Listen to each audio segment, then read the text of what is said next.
All right, now we want to welcome Mr. Joshua Shapiro on Skywatchers Radio. You know, Joshua, you're a very interesting fellow. Let me tell you. Now, I've spoken to you in the past.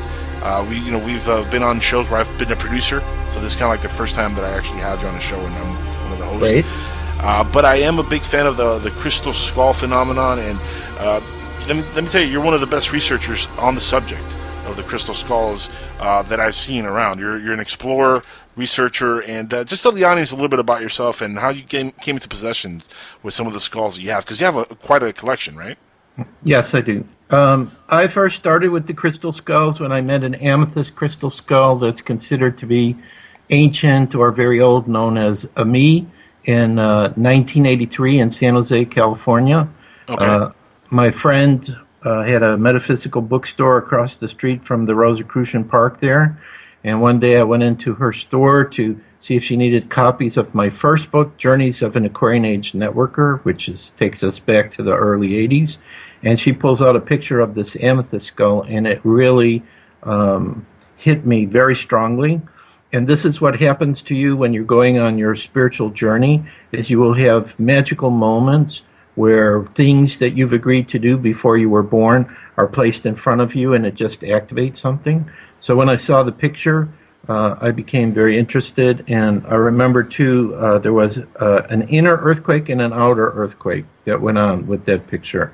Inner earthquake is vibrating strongly inside just looking at the picture, and then a real earthquake in California a little time shortly thereafter where, the picture is vibrating on the table. So it was a very profound experience, and being an Aries who wants to understand everything that comes towards you, I immediately had a chance to see that skull, and I felt a strong energy with it, and it was like that skull just said, Joshua, your purpose is to research these skulls and let people know about them and why they're important. But the other main message I got in that initial contact, and that was just through the picture, that was before I actually saw the skull, which was a couple of weeks later, was that the crystal skulls are re-emerging because they're here to help humanity create world peace. And that message, which I received back in 1983, has never changed. And as a result of that, now every month, like this Thursday, which is March 13th, we have people all over the world that are linking in with us with their crystal skulls, meditating for world peace and sending out a loving energy to the planet, which we've been doing since 2009. So we've probably done about 60 of these world peace meditations since that time. And we focus around doing it on the 13th of every month at the 13th hour, and the meditation goes for maybe 13, 15 minutes in total. So that's how I got started. And then, I've just been traveling all over the world. I've done presentations, of course, in America, in Canada, in Peru, in Brazil, in Australia, all over Europe, Mexico too, done some presentations, was on television there once with Jaime Maussan. Jaime Maussan, right. Yeah, good guy, Jaime Maussan. Exactly, because Jaime Maussan has two large crystal skulls, and one of them was quite old. Yeah. Now, there was a strange thing that happened, which I didn't know till somebody watched the show. They were filming me meditating with what I believe is quite an old skull. He calls it Rosie, and it's a human-sized rose quartz skull, so I was meditating holding it. And it looks like on the video there's blood that was coming out of my wrist on one of my hands. I didn't feel anything. I didn't have a sore or anything, but I was able to get a copy of that video, and you know how, like on the computer, you can play it backwards and forwards? And Sure enough, there was something that looked like blood that was coming out. So that was a really strange experience that happened in Mexico. But in Mexico City, there are strange energies there anyway, and they have a lot of sightings of UFOs. That's an understatement, my friend. There's a lot of strange energies coming out of Mexico. Oh, yeah. Well, don't forget, I'm wondering if there are any crystal skulls in what they call the dead zone there. That's interesting. I don't know the answer to that, but I definitely know about the dead zone. Mexico has actually been one of the countries where if you actually kick the ground, like Rosie, how Rosie came out is they were making a foundation of a building and building into the dirt, and that skull literally rolled out of the ground. So a lot of skulls Wait, hang on. Define road out of the ground. Well, they're digging in the earth, and they open something up, and the skull rolls out of the ground. That's what happens in Mexico. A lot of skulls are under the ground, and people are just finding them. And like when we did a Crystal Skull conference in 2009 in Mexico, people were bringing crystal skulls. I never saw any of these that, were just coming out of the ground in Mexico. They were buying them in local stores. Have you seen any physically, like, coming out of the ground yourself? Like, have you, like, seen it happen? Well, no, just realize they don't rise up out of the ground and start floating or anything. Okay. It's just that they're uncovered. Yeah, what they're saying, uncovered. Right? Okay, I thought they were physically... Yeah, that's what I was thinking too, I thought they were, like, physically, like the dead rising from the ground. Like, it's man, like I was creeped out for a second. Scarab beetles that are underneath that are pushing it up or something, No. I'm just saying they were digging and the skull comes out. Gotcha. Okay. All right. So now, you said the first one that you picked up, you felt this connection to, and you actually, like, it talked to you, basically. Yeah. Well, see, now we are 31 years later from 1983, so now I have some idea of what's going on, because it wasn't just talking with me. Or crystal skulls aren't just talking with me. A lot of people, even ones who are getting the new skulls that are being done by the modern carver, they're having conversations with them. So this is my theory about this. Okay. I think quartz crystal, first of all, is a material which allows communication with other dimensional beings and spiritual beings. This is just a property of quartz crystal. And this is a material which a lot of the skulls are made from. However, the definition of crystal skulls right now is not just they're quartz. They're any material people are starting to carve them from. They're calling them all crystal skulls. So some people are also having communication with other stones.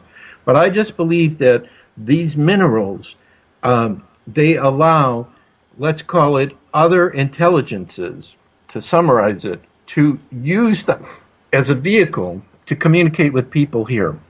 So let's take an example of one of the crystal skulls we have, the one that's been with me the longest. This is a newly made skull made by a very good carver in Brazil, Leandro da Silva, who's a good friend of mine. And it's almost human size. Human size is between 11 and 12 pounds of quartz. This one is about 10. And this Alan is about 14, I'm just saying. Yeah. Okay, and so this one, I go fast, so I know you tell jokes to keep your audience on toes, but anyway, I'm going to proceed because I only have an hour to talk about things that usually takes me about days.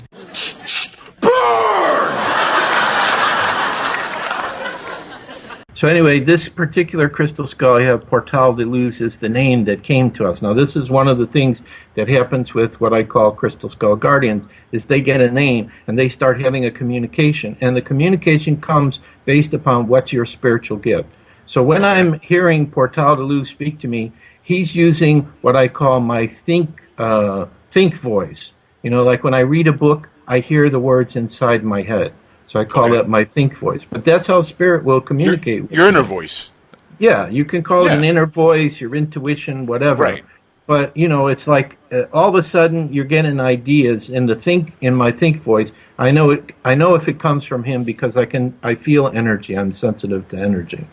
So what I think is happening, and also there was a medium that we work with here who also was one of the first to talk about this idea that there could be two Earths, a fifth-dimensional Earth and a third-dimensional Earth by 2015. I wanted to get to that because we were talking about that off the air. Can you explain to the audience what you mean by a fifth-dimensional Earth? Obviously, third-dimensional, I hope, everybody listening in, I hope you know what a third-dimensional Earth is like. Well, we're actually right now. a fourth.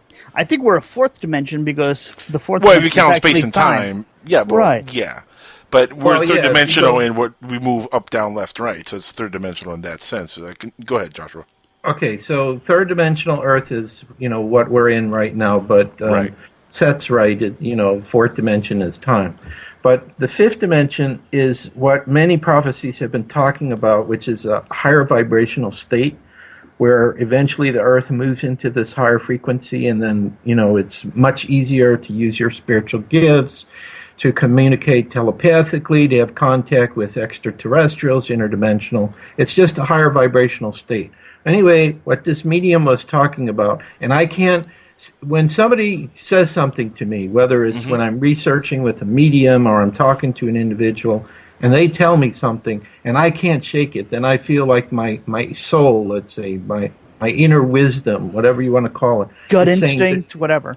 Right. Yeah, it's saying there's something true about this. So what the medium was saying, and this is one of her guides, which I think was an extraterrestrial guide that speaks through her, was saying that in September of 2015, one day you'll go to sleep and you wake up the next morning and you'll be in your bedroom, let's say. Okay. And it'll look basically the same, but it'll be in the fifth dimension. So there'll be something slightly different.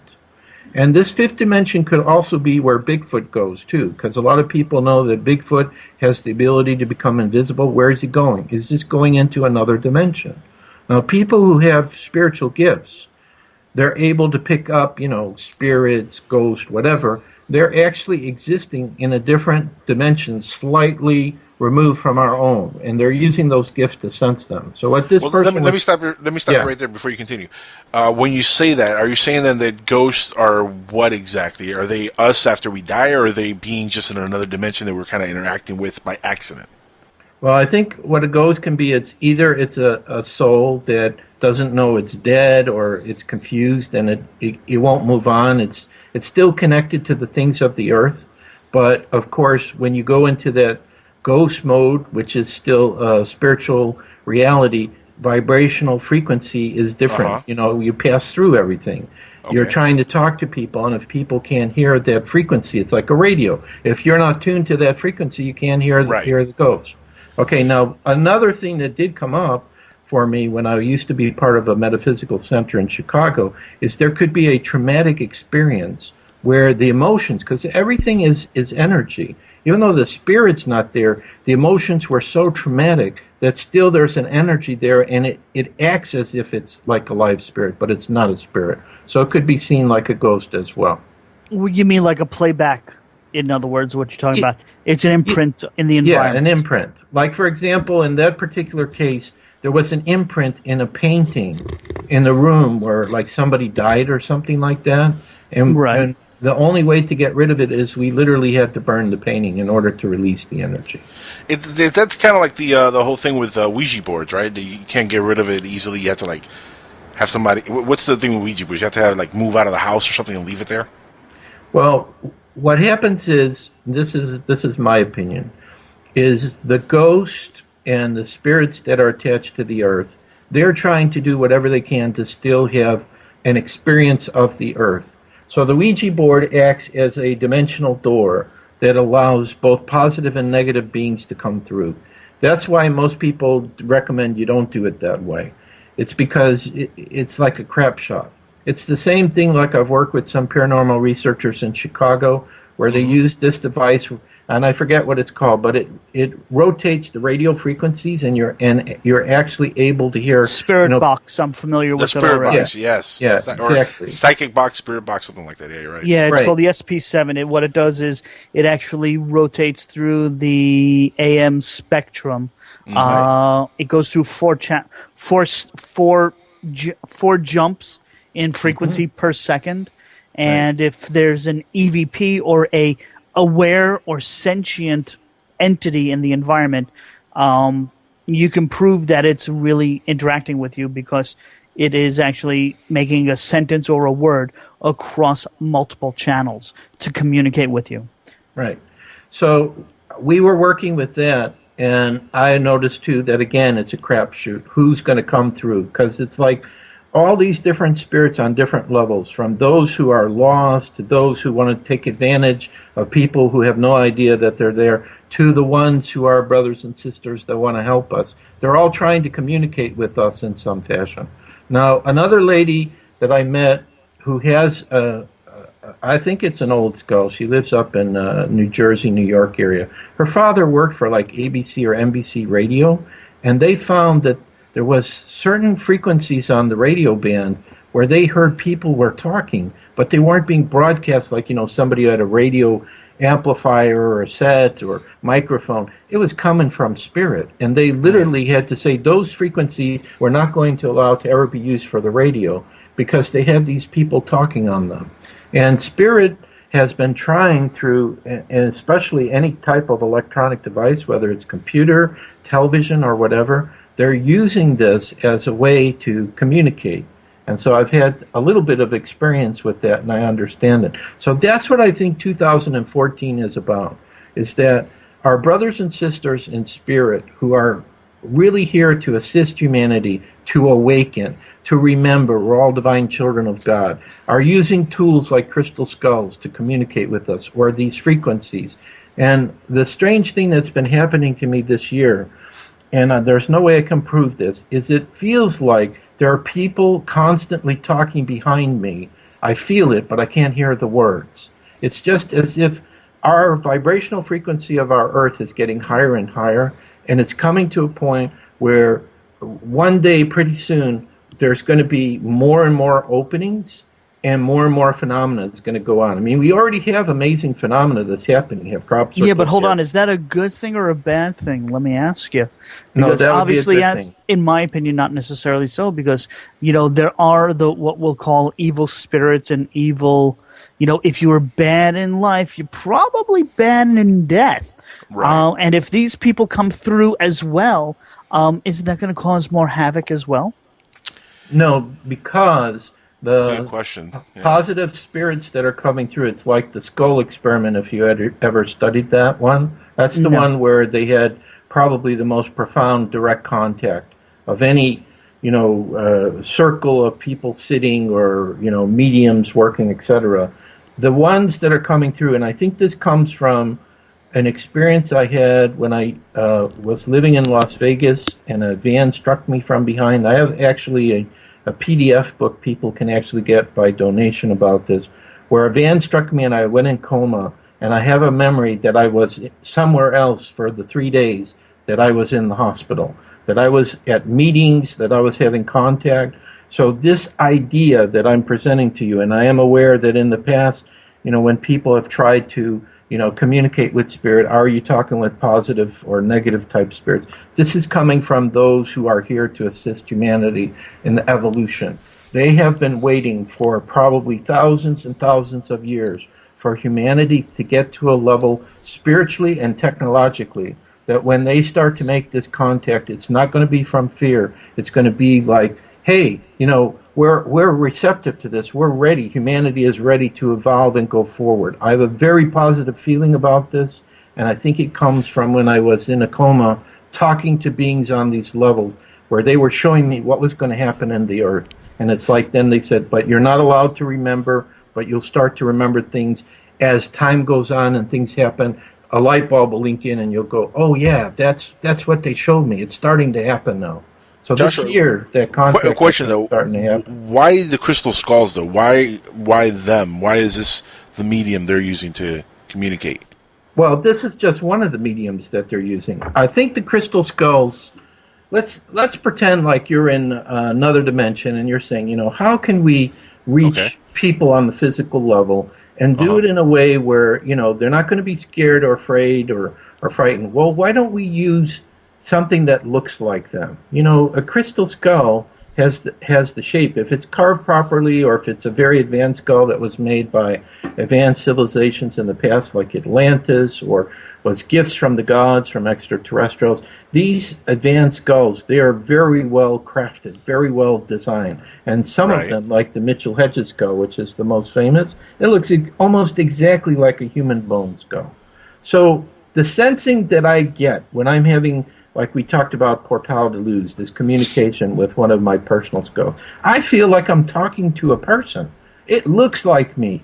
I feel, I'm not afraid that it's a skull, because sometimes people have fear about that because it reminds them about, if you see a bone skull, that was a person who was alive. They don't want to think about death. But really, as you study the paranormal and the spiritual, you realize there is no death. And one day when I was writing my spontaneous message on Facebook, one of these friends, invisible friends, said, you know what's going to happen one day? There's going to come a day on the earth, which may not be that far in the future, where you will not be able to tell the difference between being in the physical reality and being in the spiritual reality. It's all going to be the same. Well, you said that's going to happen when, in September? Well, no. What I'm talking about, or what this medium was talking about, which also Dolores Cannon in her book, Regressing Her Clients, they start talking about the same concept back in 2007, 2008, is about two Earths, one in a fifth dimension that people who are of, I don't want to say the right vibration, but say they've evolved spiritually. They've got the good vibrations. Well, I guess you could say that, but, everything, there really isn't good or bad. It's just everybody is where they're supposed to be, We all have our own lessons we're learning. But people, let's say, who are more open to spirit, are coming from a higher vibration, all of a sudden they'll be in this fifth dimensional Earth, which will have peace and harmony. And the other people who haven't been pursuing this, they don't believe in it, they think it's crazy and madness and whatever, they'll still have to go through the challenges that we have now. So that's what they're talking about. That sounds to me like the rapture almost, or like Left Behind, where people on the right path are going to be taken to the next level and everybody else is going to be staying on Earth.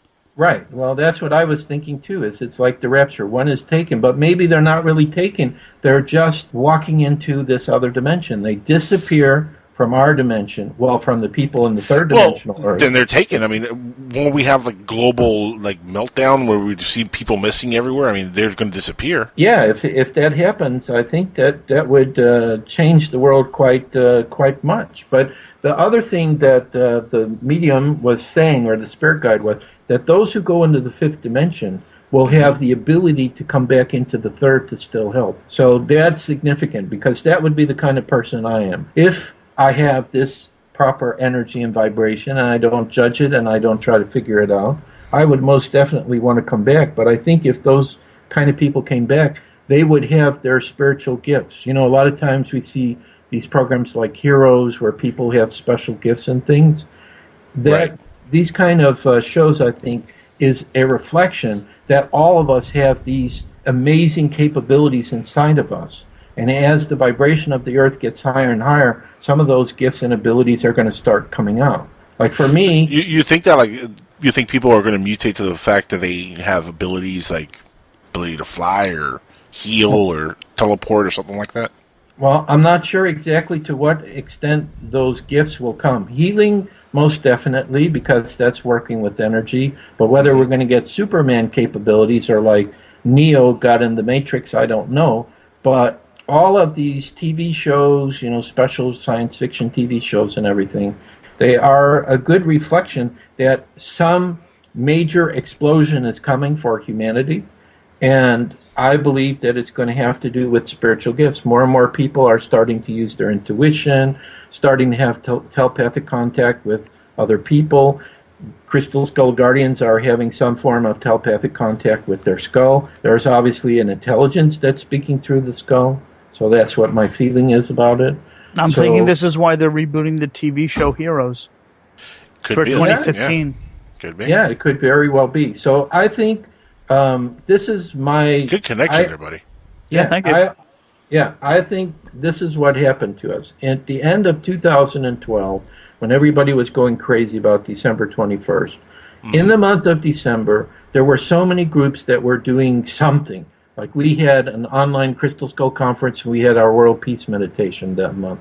And I know there were other people who went to Mexico or sacred sites, and they were doing meditation. Some of them brought their crystal skulls with them to work with the energy. So what I think happened is the prophecy that, the world's going to end or it's going to shift at the end of 2012 wasn't quite right, but something started in that month. Then it went into 2013, which really wasn't a great year for a lot of spiritual people, including ourselves. We really were struggling, going up and down and trying to figure out how to keep going forward. But what happened for us, which was quite amazing, is finally that was the first year that we started to receive donations from people to help us. We had over 100 people that had sent us a donation from that year. And also I watched a miracle where we didn't know how we were going to pay our rent in January. There was a local office here who gets money from the city that we live in, and they have to give that money away to help people who are having trouble with rent and utilities, and they just paid the whole thing. And I picked up, while we were in that office, there was a female spirit around us that was so excited and happy. See, I'm getting chills now, so she's probably around me right now that I'm acknowledging her. that somehow interceded on our behalf. So we saw kind of like miracles where, you know, the normal type of thing where you have to go to work, a 9-to-5 job, and you have to do it in a logical way. Last year was not a logical way for us to get forward from month to month. And at this point in time, it feels like finally after that year of tremendous challenge, now major doors are getting ready to open. There are a lot of changes that are happening for us. I didn't do one public presentation in the year of 2013. That's the first year since probably the early 1980s that I never did a presentation. Now my first presentation comes up probably from one of the last groups that I worked with in 2012, which is a paranormal club that's connected to Boeing out here in the Seattle area, which is very, very interesting. And wait a minute. A paranormal club that's linked to Boeing, as in the aircraft manufacturer? Yes, that's correct. These are their employees. They formed a paranormal club that has existed here, I think, for like 15, 20 years or whatever. They're responsible for major, you know, like psychic fairs and everything. So we're going to be speaking to their club later this month. Oh, interesting. I'm wondering if are they the paranormal club? Is there a UFO club in Boeing? I have not heard of it. That would be interesting. Yeah, but, you know, around Mount Rainier, which is, of course, where that guy sighted all those UFOs in 1947 before Roswell. Mm-hmm. I don't know what's happening to me. As I'm getting older, I'm forgetting the names of all these, you know, people that had special experiences. You know, there were like 7 or 9 craft that flew by Mount Rainier, and there was. You're talking about Kenneth Arnold's UFO Yes, sighting? exactly. Okay. Yes, I'm sorry. See, that's why I have you guys, because if I forget something, you guys already know all this stuff. I'm slightly a little bit younger, so I have a couple memories left. Just a couple. Yeah, what do you say? Yeah, well, I'm not that bad. No, he's not that. Alan, he's not that. I'm still pretty active, you know. Okay. I have to be. With our World Peace Meditation, I had to invite like about 2,500 people on Facebook and all the other places and do it quickly. So it's okay. I'm so old. I'm having amnesia and deja vu at the same time. Yeah, he is. So anyway, Joshua, real quick, let me ask you something. Have you had you know, because you're talking about the paranormal group, but have you had like MUFON take a look at your collection of skulls and you know, or some other ufology based group that are researchers, maybe scientists that could examine these skulls? Well, I know that there have been scientists who have examined different crystal skulls. As far as our own, we haven't really had too many official, you know, scientists or archaeologists or these kind of people examine our skulls. But I've used different electronic devices to see how the energy of the skulls is affecting people. And if I am ever able to figure out how to reprint a book that's only come out as an ebook, and part of it has come out in 3 countries in Europe, that research that I have would be in that book. That book was called Journeys of the Crystal Skull Explorers. It was like a 500-page book I did as an ebook back in 2004 or 5. And then we did the same thing for the Sci-Fi Channel. I had a chance to work with Bill Holman, who is the guardian now of the Mitchell Hedges skull, which he calls the Skull of Love. So for the Sci-Fi Channel, they came to his house. They interviewed me, which he never saw my interview. Got cut, but we went to a local high school and we used a meridian stress test system. See, at least I can remember how to call that. Yeah. And we blindfolded people, and we tested them with 3 things. We tested them with Portal de Luz as a modern-made skull by a Brazilian carver. We tested them with the Mitchell Hedges skull as a very old or ancient skull, and we tested them with a piece of quartz crystal. And they were blindfolded, and they didn't know what was going on. So we were able to see that with the Mitchell Hedges skull, the effect that the skull had while the person was in its presence stayed longer than with my skull. Like, for example, with Mr. Holman, after he sat with this skull, if you tested him on anything else, he would have such high energy, it was ridiculous. His skull already elevated him, so all the tests were negated. But we noticed that, too, the same with people. So I've done these kind of things where I'm able to see that there is an electromagnetic energy force. That's how I describe what's around the skulls. And, of course, you know, our aura is electromagnetic, so it's going to affect people in different ways. And see, it's the force. I'm telling you, it's the force. It kind of is, yeah. Yeah, there's definitely a force around the skull. So that's the only common denominator I was able to to share with the Aura machine and the Meridian stress test system and some other devices that we use. We also did one other interesting test. When I was in England, we had people meditating with the skulls in the center of crop circles, and the energy of the crop circle, according to the crop circle researcher, was affected when they started to do that. Like, for example, I meditated in the center of one crop circle by not Glastonbury, Avebury, by Avebury. There was a crop circle that had a yin-yang pattern in it. So I took Portal de Luz, I took my MP3 player, or my CD player at that time, listened to his favorite music. He likes Pasha Bell's Canon in D. And we meditated at the center, and I felt an energy force field around me the entire time. I tried to sing with Pasha Bell's Canon, and nobody knew what I was singing while I was in meditation. But that was like really powerful. And before we measured the center of the crop circle with some kind of electronic device that's sensitive to the energy, it was 0. And after I meditated with the skull in the center, it was at 9. So something that we were doing with the music and the meditation activated the center of the crop circle. Also, Portal de Luz. Wait a minute. What device? I'm sorry, I got to ask. I'm not trying to play bad cop, but it's going to come off that way. But Sure. What device were you using to measure again? And what energy was already existing in the crop circle? Okay, this device that he used, which I don't know what the name of it is, it was like a device that was able to measure electromagnetic fields. Is it the same kind of device that they use for crop circles in general? Yes, this researcher was doing it. And it went from like -9 to 9. Okay. So when they first measured the center of the crop circle, it was 0. Now, Portal de Luz showed myself and 2 other people who were with me why that was 0. We saw inside of him what looked like a spiraling energy that was going in and coming out very fast. So it was coming out and in so fast it was neutralizing itself. So that was my understanding of what was going on. When you say you saw inside him, you physically with your eyes, you saw? Yes, I saw what looked like a spiraling energy going in and coming out. Now, normally I don't see these kinds of things in the skull. Okay. But 2 other people saw the same thing with me. Now, were you looking into the eyes of the skulls? I mean, where did you see the spiral? It was in the top part of his head. Oh, okay, the top part of the head. Okay. Portal de Luz has aspects of himself, even though he's smoky quartz, which is a gray color on him, that's totally clear. So in this top part of his head where it's pretty clear, there isn't a lot of, what do they call it, valences or other materials inside of him that make it cloudy, let's say, in your viewing. This area was clear. That's what we saw. Then after I did the meditation with him, with his favorite music, and we remeasured the center of the crop circle, it measured at 9. So the only thing that was going on was I was there in the center with the skull meditating. Now, one of the tests this researcher had done, unfortunately he passed away and can't remember his name, is they had actually been able to record from the frequencies being broadcast in the crop circles. Somehow they figured out how to play a music that was based on those frequencies.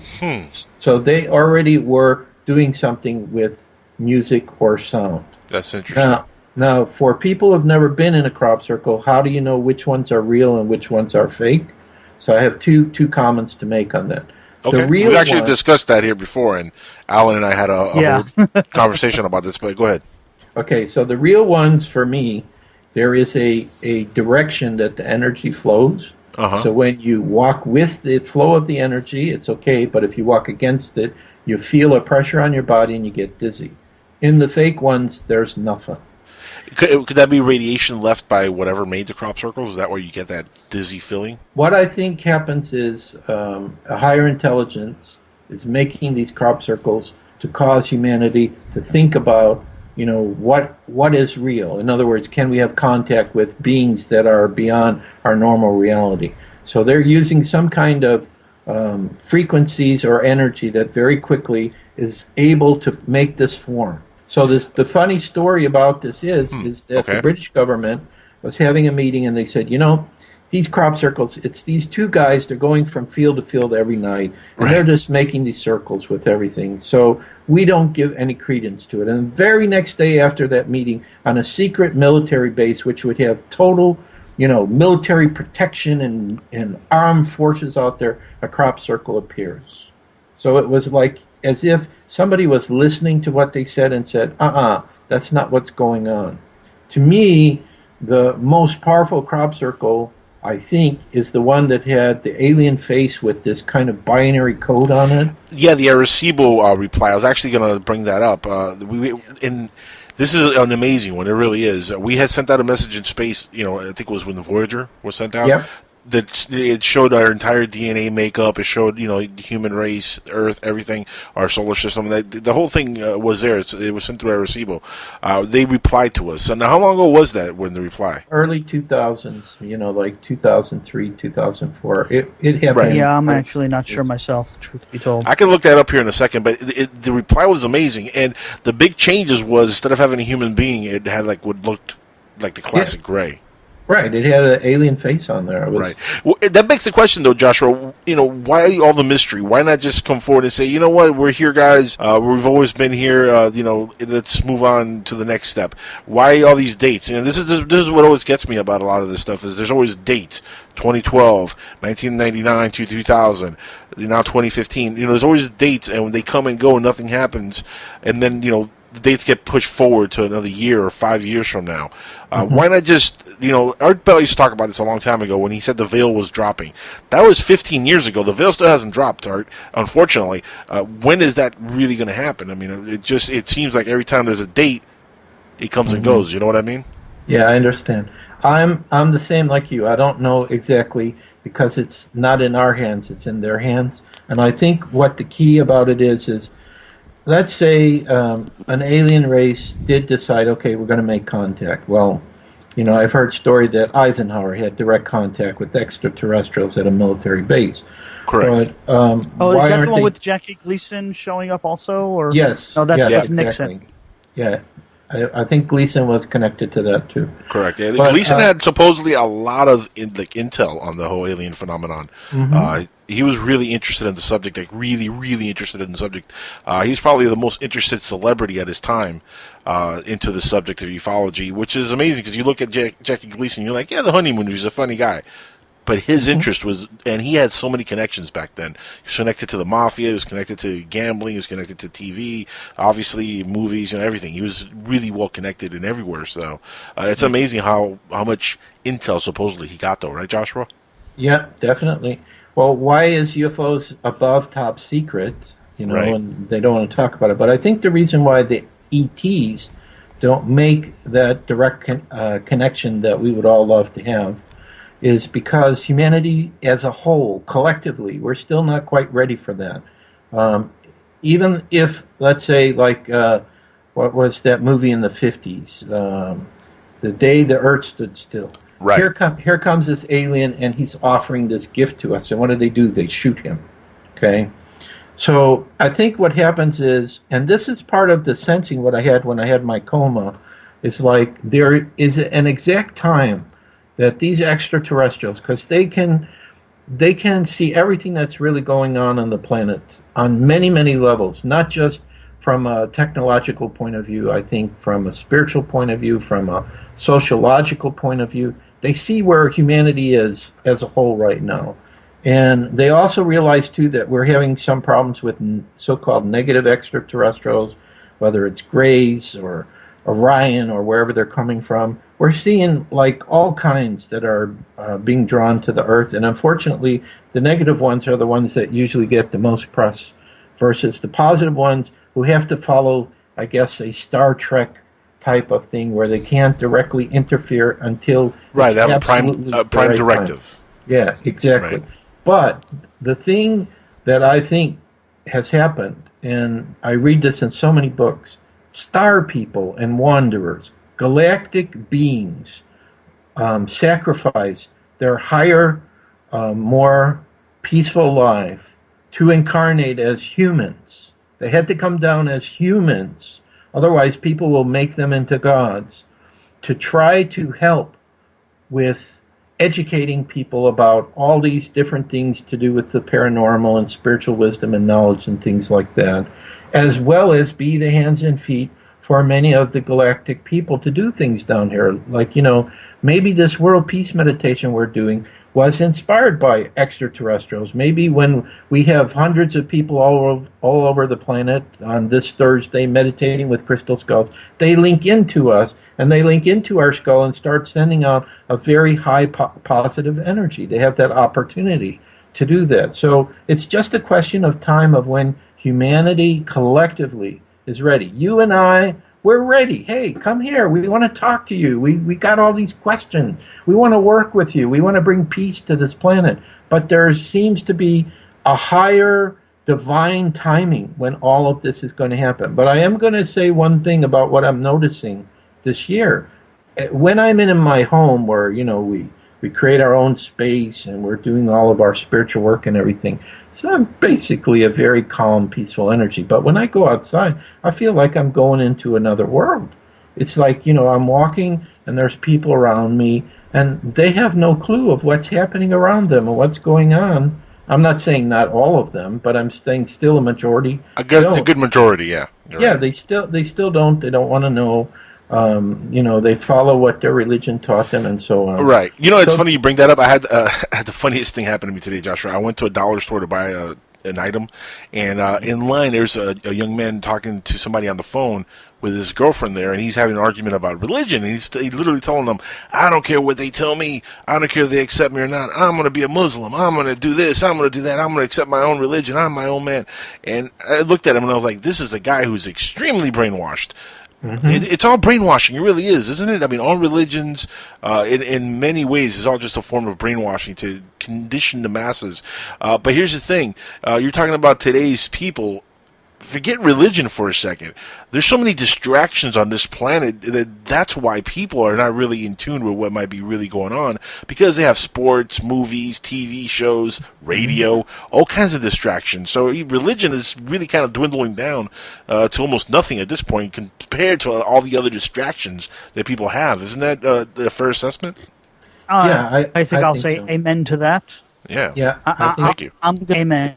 Yeah, I agree with that. Yeah, I think so too. I think that's going on. But what I remember from my coma experience, and I can't tell you how or when or why, it's just like I'm expecting this any day. I'm expecting what I call a positive 9/11 event. And that is where maybe the extraterrestrials will show up somehow. And they do something, but it's done in a positive way to not cause fear and panic. It would be like if John F. Kennedy, who we know was killed, all of a sudden he shows up and he's alive, and you can touch him, you can talk to him. Because this is essentially what was happening in the skull experiment. They were creating an energy field between the people sitting in the circle with the people in spirit, so that spirit was able to physically manifest in this special location where they were doing the work. So this is what I'm sensing in 2014, is the veil's getting thinner. The vibrational frequency of our Earth is almost touching the frequency of where these beings are. They seem to be invisible to us, but I forget who said this. There was a book I read from one of the authors. I'm finding all these paranormal books in the library. It's like somebody's guiding me and saying, take this one out, take that one out. But one of the most profound statements that they said is they said, look, you think that we who are in spirit or other dimensions are very far from you. We are not. We are in the same space you are. We're right next to you. We're just in a different vibration, and you can't see or feel us. And that's it. And but that sounds an awful lot, not to cut you off, but it sounds an awful lot like parallel Earths or parallel universes, which, science right now is tackling that subject. I mean, Michio Kaku has put books out on the subject. There's a lot of scientists working on trying to discover if there is such a thing as parallel universes. How does that play into this whole thing? Well, for me, if there really is such a thing. Right. For me, the definition of a parallel universe is another you and me. Like, there could be another parallel Earth right now. We're doing this radio conversation, but we're not talking about these subjects. We're talking about something totally different. And in that radio show, yeah, that's good. One of my spirit guides just said, the good guy isn't you. The roles are reversed. And you calling me out as a bad guy? Wow. No, I'm calling you out as a good guy in the other one. He's saying Alan here's a bad guy. But he's saying it in the other one, not in this universe. Right. Yeah. Oh, okay, yeah. Yeah, like that. So I just had please. a quick question. If we could get out Sure. our website before my turn ends, so people know how to reach us. Yeah. Okay. Oh, So absolutely. yeah, thank you. So if people are interested in any of these subjects, they want to learn more about crystal skulls or anything paranormal, our main website is really easy. It's crystalskullexplorers.com. So if they just look up Crystal Skull Explorers on Google, they'll find us immediately. Or actually, I looked up my name on Google, Joshua Shapiro, link with crystal skulls, or just Joshua Shapiro, period, and I'm on the first page. I think it's because I've been on the internet since, I don't know, the early 90s, when we first started having the internet. I had a website. So crystalskullexplorers.com is the best place, or just look up my name, Joshua Shapiro, on Google, and you'll find us. And, you know, we hear from people all over the world. We can help people get their own crystal skulls. We have free ebook, free newsletter. You know, and I work with Tim Beckley, who I guess indirectly his partner helped me to get on your radio show again. Yes. And he published our book on the blue skull in Peru, which we didn't have time to talk about. But I also helped him to sell a lot of these other books that he reprints, books from the 1800s. Amazing, amazing information. So we have a lot of those kind of books, too, that we're making available for people. Now, Joshua, for people like myself or anybody out there who wants to try to communicate or find one of these crystal skulls, I mean, how do we go about it? Well, to get your own crystal skull, that's pretty easy. There's so many people that are selling them. eBay, you can find them on. Yeah, but I want one that actually talks to me. I don't want to just buy an eBay one and. Well, it's if pretty you want small, one to talk to you, then what you need to do is you need to get it through us, because what happens is you go to Mexico and you got to go dig for it. They're coming out of the ground. We got about 10 more minutes with Joshua Shapiro, by the way. If anybody wants to call in, the lines are open. There's a lot of people listening in. I really like to get some calls in here before the time's up. 786-245-8127 is the call-in number. Again, you can look us up on Skype by looking up PSN Radio, or you can look up Dark Matter Radio Network and let Keith Rowland, our chief, let him know that you want to call us and you want to contact us. He'll patch you in somehow. He'll put you into our show. But please call in and ask Joshua anything. Again, Alan made the quick joke there. Go dig for it in Mexico. But realistically speaking, not all of us can get up and go to Mexico and go on one of these explorer trips. Yeah, I mean, it wasn't meant in a bad way. I'm just like, from what you were saying, they really are coming out of the ground. No, there are that many that are being found. A lot of the skulls are newly made by modern carvers, but they're still having communication with people. And now, when you say modern carvers, people are creating these skulls. Is there like a factory somewhere, or is it somebody that gets channeled to create it, and that's how they get the idea to create the thing? It comes in every form you can my imagine. question is how do they imbue? How is the skull imbued with a personality? Is my question. How does someone, if they do get a skull, tune into the entity that is inhabiting, residing, communicating through the skull? Right. That would be my question. Okay, that's actually an excellent question. My experience comes from the skulls that we personally have, as well as talking with other people. I think it has a lot to do with who's the person that, I don't call them the owner, I call them a guardian or a caretaker. That actually what I think happens is, anyway, this is what was told to me through Portal de Luz, that even before the skull was made by the carver, the quartz, the crystal, knew that eventually it was going to find me that made this skull.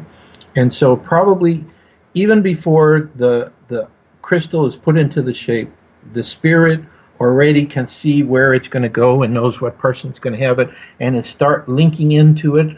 Then the carver starts to make it, and part of the essence of who the carver is becomes part of the skull. And then eventually the skull finds, because I think that's what happens. They pick us, we don't pick them. Finds that person. And then what is necessary is the guardian starts to activate the crystal, which allows the spirit that's already been connected to it, even before it comes to that person, to more easily come through and have a communication. But the communication with the individual guardian has to be based on what is that person's gift. Like Portal de Luz is in my think voice, but Katrina hears a distinct voice in her ear, and knows it's that skull instead of the other skull. Whereas when I hear in my think voice one of the skulls talking to me, I feel the essence of the energy, and that's how I tell which of our 20 skulls is talking. Some of them never say anything, and some of them are very talkative. So it just depends. And then we have people who see them or work with them in our private sessions that we do, and they start telling us that they're talking with them. And they're having conversations with these people they've never had with us. So, Joshua, let me ask you a question. Are you familiar with a lady by the name of Sherry Whitfield? Yes, I am. She is the guardian of the Crystal Skull Synergy. Correct, yeah. How familiar are you with her? I interviewed her a while back in 2010, I believe. Mm-hmm. Very interesting story. And again, she said some very similar things. That the communication was, in her voice type of thing. She heard it almost telepathically from the skull synergy.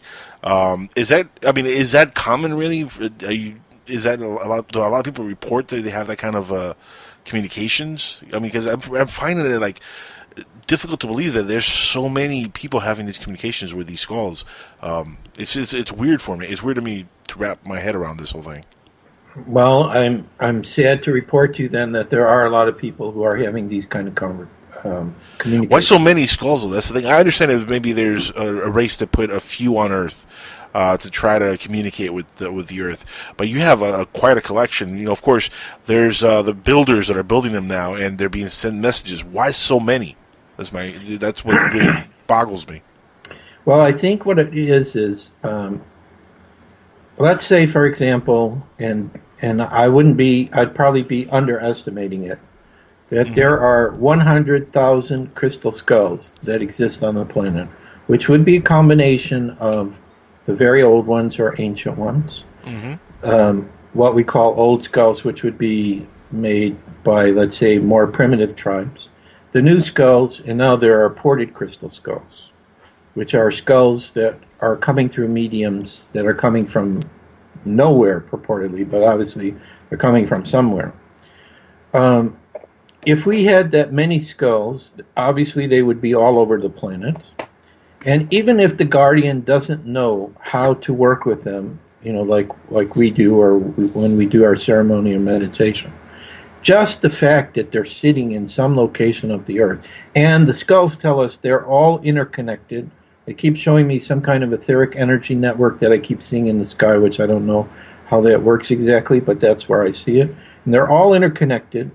And sometimes what happens is, let's say some of the older skulls, when we're doing our public presentations, they want to be there, so they'll work through our own skulls. It's like they'll send their energy through the skulls, like it's a crystal skull network, like we have an internet, where you can send to any person on the internet, music, video, your email, whatever. Maybe that's where Al Gore got the whole internet concept from. He probably has a couple crystal skulls around his house. So I just think that this was part of the plan, to have so many, so that this powerful energy could be distributed all over the planet, even if the guardian doesn't know what they're doing with their skull.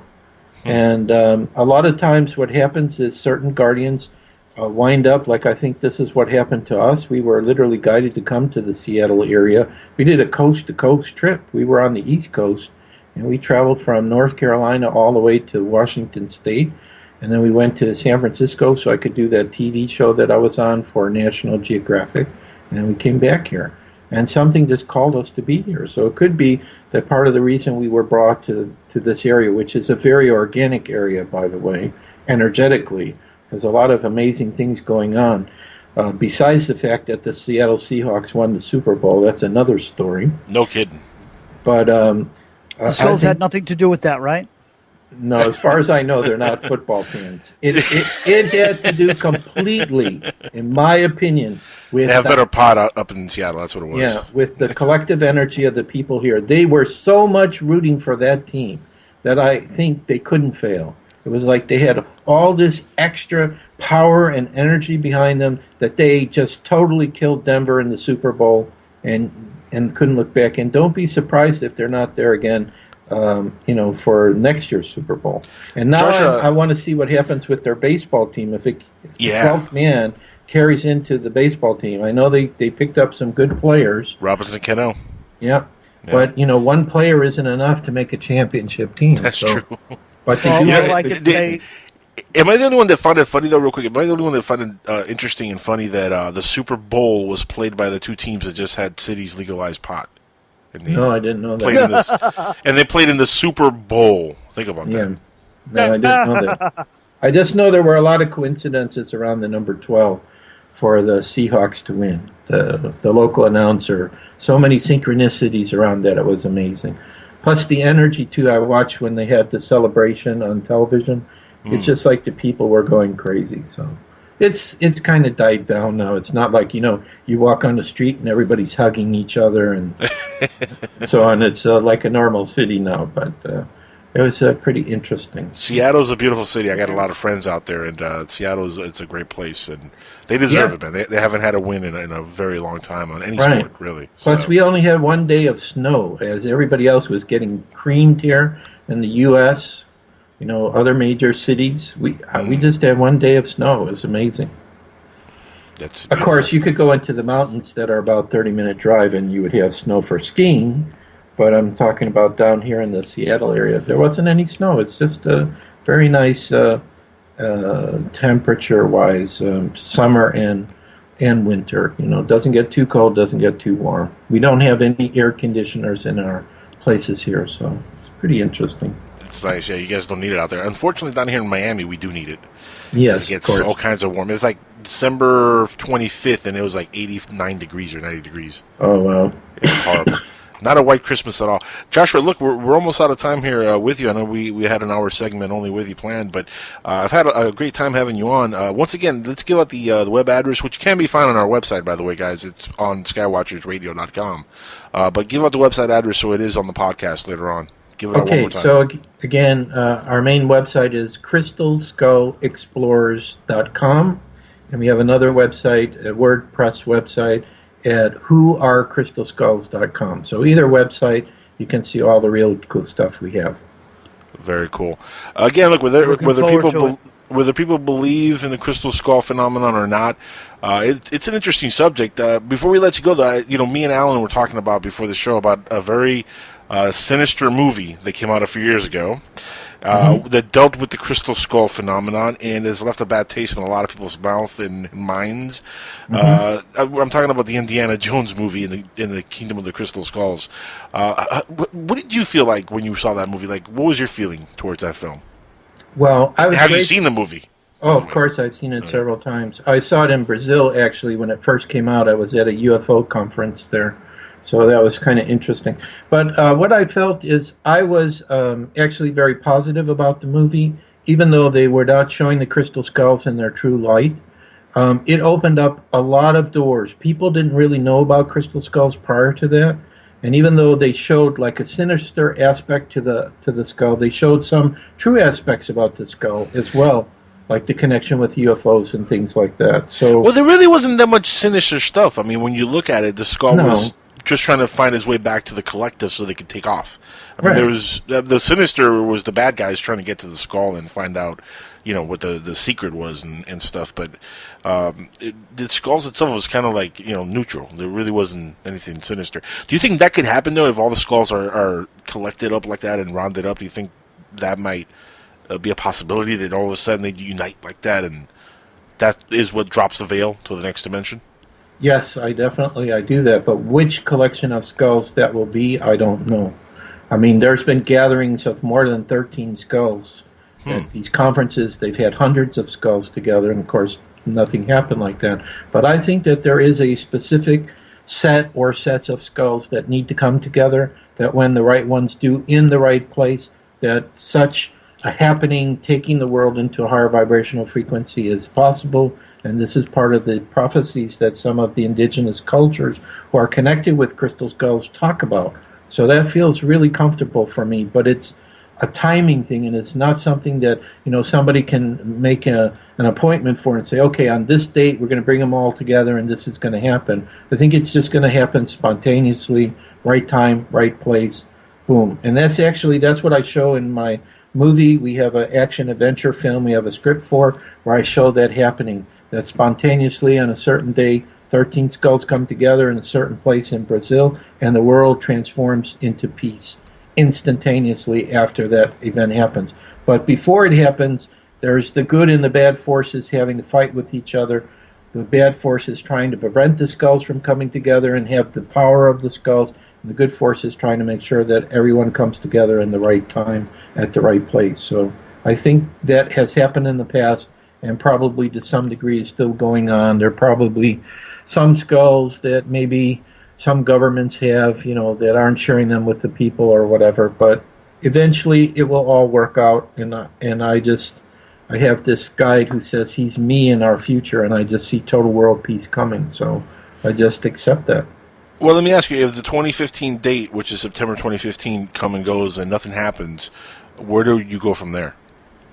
Well, I don't really place value specifically like on the dates. I'm just saying the information the guide said. I think the concept is sound.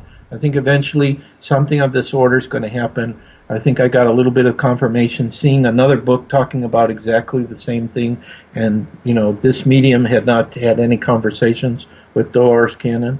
So I don't try to attribute things that they have to happen on a specific date. I just think there's a trend going on. Like, what I was talking about, some differences I'm seeing in 2014. Right. Or my memory from my coma, which, I thought by now this positive event would happen. It hasn't happened yet. We haven't had some group of extraterrestrials totally open there yet. Or we haven't had people who've died that are walking the streets, and we've been able to prove that. Right. So I can't say. No. Well, you think about it. Ghosts are still walking around the streets. We just don't always see them. No, we don't. But I'm talking about a person coming back in physical embodiment. Like the Walking Dead. Yes. Except, it won't be somebody like a zombie. It'll be a person like us, totally aware. Somebody that was alive before who died, all of a sudden, he's alive again. How's that possible? It's possible. One way to do that, to fool the masses, is to have like a bunch of dead celebrities really fake their deaths, like Elvis, Tupac, or Biggie, and have them come back and be like, see? Yeah. We're from the other side. We did die, and that's possible too. But I think the Skull Group did have some spirits who did manifest in the physical they were able to touch, including the head of the group's father came back, and he had a conversation with him. Oh, that's interesting. Yeah, that's interesting. Joshua, we got to have you back on the show here, my friend. We're all out of time. I'd love to have you back on, and we can continue our conversation in the near future. It would be my honor and privilege. Always an honor to be here. I am so looking forward to it. Absolutely. Yeah. Guys, we're going to go on a quick commercial break here on Skywatchers Radio. This has been Joshua Shapiro. Again, go to his website and check out his work. Very interesting stuff on the crystal skulls.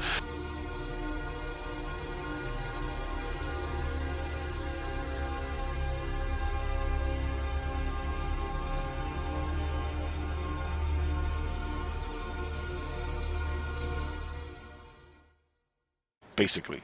Yeah, well, see, now we are 31 years later from 1983, so now I have some idea of what's going on, because it wasn't just talking with me, or crystal skulls aren't just talking with me. A lot of people, even ones who are getting the new skulls that are being done by the modern carver, they're having conversations with them. So this is my theory about this. Okay. I think quartz crystal, first of all, is a material which allows communication with other dimensional beings and spiritual beings. This is just a property of quartz crystal, and this is a material which a lot of the skulls are made from. However, the definition of crystal skulls right now is not just they're quartz, they're any material people are starting to carve them from. They're calling them all crystal skulls. So some people are also having communication with other stones. But I just believe that these minerals, they allow, let's call it, other intelligences, to summarize it, to use them as a vehicle to communicate with people here. So let's take an example of one of the crystal skulls we have, the one that's been with me the longest. This is a newly made skull made by a very good carver in Brazil, Leandro da Silva, who's a good friend of mine. And it's almost human size. Human size is between 11 and 12 pounds of quartz. This one is about 10. And this Alan is about 14, I'm just saying. Yeah. Okay, and so this one, I go fast, so I don't. I know you tell jokes to keep your audience on toes, but anyway, I'm going to proceed because I only have an hour to talk about things that usually takes me about days.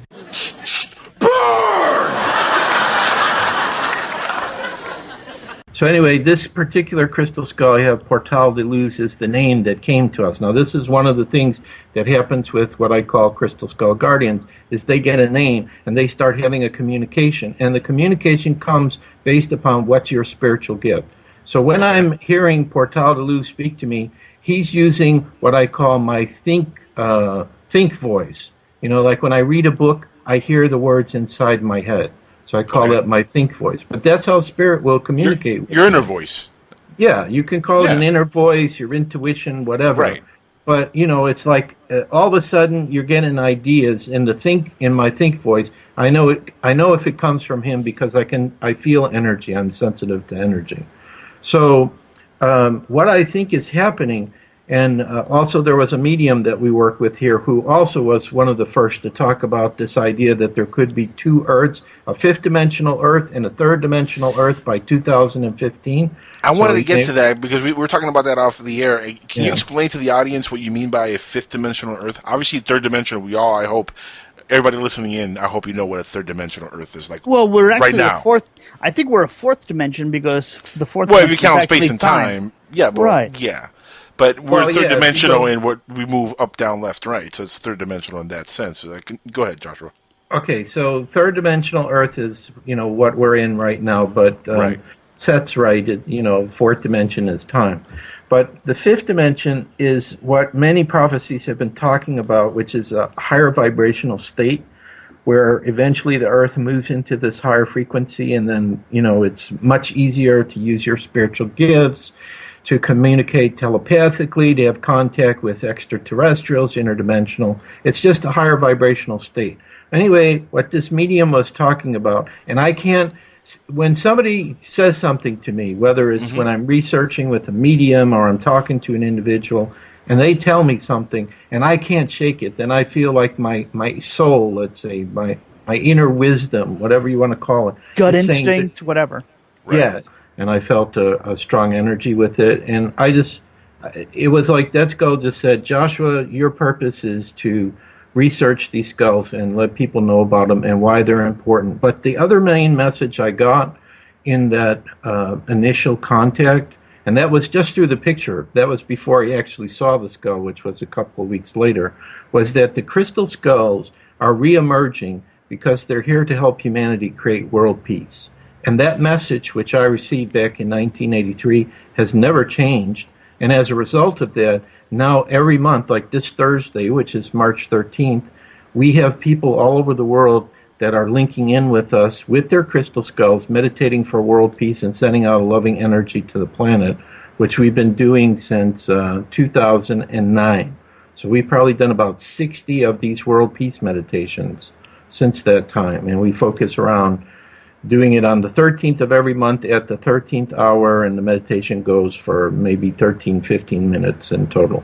So that's how I got started.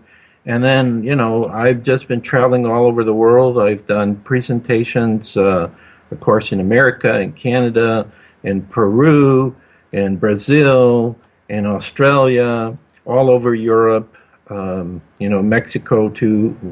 Done some presentations, was on television there once with Jaime Maussan. Jaime Maussan, right. Yeah, good guy, Jaime Maussan. Exactly, because Jaime Maussan has two large crystal skulls, and one of them was quite old. Yeah. Now, there was a strange thing that happened, which I didn't know till somebody watched the show. They were filming me meditating with what I believe is quite an old skull. He calls it Rosie, and it's a human-sized rose quartz skull, so I was meditating holding it. And it looks like on the video there's blood that was coming out of my wrist on one of my hands. I didn't feel anything. I didn't have a sore or anything, but I was able to get a copy of that video, and you know how like on the computer you can play it backwards and forwards? And sure enough, there was something that looked like blood that was coming out. So that was a really strange experience that happened in Mexico. But in Mexico City, there are strange energies there anyway, and they have a lot of sightings of UFOs. That's an understatement, my friend. There's a lot of strange energies coming out of Mexico. Oh, yeah. Well, in don't many forget, ways. I'm wondering if there are any crystal skulls in what they call the dead zone there. That's interesting. I don't know the answer to that, but I definitely know about the dead zone. Mexico has actually been one of the countries where if you actually kick the ground, like how Rosie came out is they were making a foundation of a building and building into the dirt, and that skull literally rolled out of the ground. So a lot of skulls Wait. Hang on. Define road out of the ground. Well, they're digging in the earth, and they open something up, and the skull rolls out of the ground.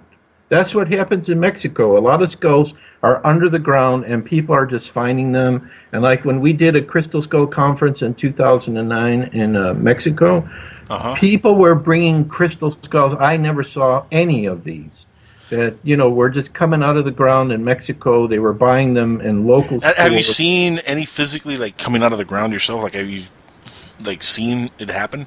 Well, no, just realize they don't rise up out of the ground and start floating or anything. Okay. It's just that they're uncovered. Is what you're saying, uncovered. Right? Okay. I thought they were physically. Yeah, that's what I was thinking too. I thought they were like physically, like the dead rising from the ground. Like, it's like I was creeped out for a second. Scarab beetles that are underneath that are pushing it up or something. No. I'm just saying they were digging and the skull comes out. Gotcha. Okay. All right. So now you said the first one that you picked up, you felt this connection to, and you actually like it talked to you. All right, now we want to welcome Mr. Joshua Shapiro on Skywatchers Radio. Joshua, you're a very interesting fellow. Let me tell you. Now, I've spoken to you in the past. We've been on shows where I've been a producer, so this is kind of like the first time that I actually had you on the show, and I'm one of the hosts. Great. But I am a big fan of the crystal skull phenomenon, and let me tell you, you're one of the best researchers on the subject of the crystal skulls that I've seen around. You're an explorer, researcher, and just tell the audience a little bit about yourself and how you came into possession with some of the skulls that you have, because you have quite a collection, right? Yes, I do. I first started with the crystal skulls when I met an amethyst crystal skull that's considered to be ancient or very old, known as Ami, in 1983 in San Jose, California. Okay. My friend had a metaphysical bookstore across the street from the Rosicrucian Park there. And one day I went into her store to see if she needed copies of my first book, Journeys of an Aquarian Age Networker, which takes us back to the early 80s. And she pulls out a picture of this amethyst skull, and it really hit me very strongly. And this is what happens to you when you're going on your spiritual journey, is you will have magical moments where things that you've agreed to do before you were born are placed in front of you, and it just activates something. So when I saw the picture, I became very interested, and I remember, too, there was an inner earthquake and an outer earthquake that went on with that picture. Inner earthquake is vibrating strongly inside just looking at the picture, and then a real earthquake in California a little time shortly thereafter where, the picture is vibrating on the table. So it was a very profound experience, and being an Aries who wants to understand everything that comes towards you, I immediately had a chance to see that skull,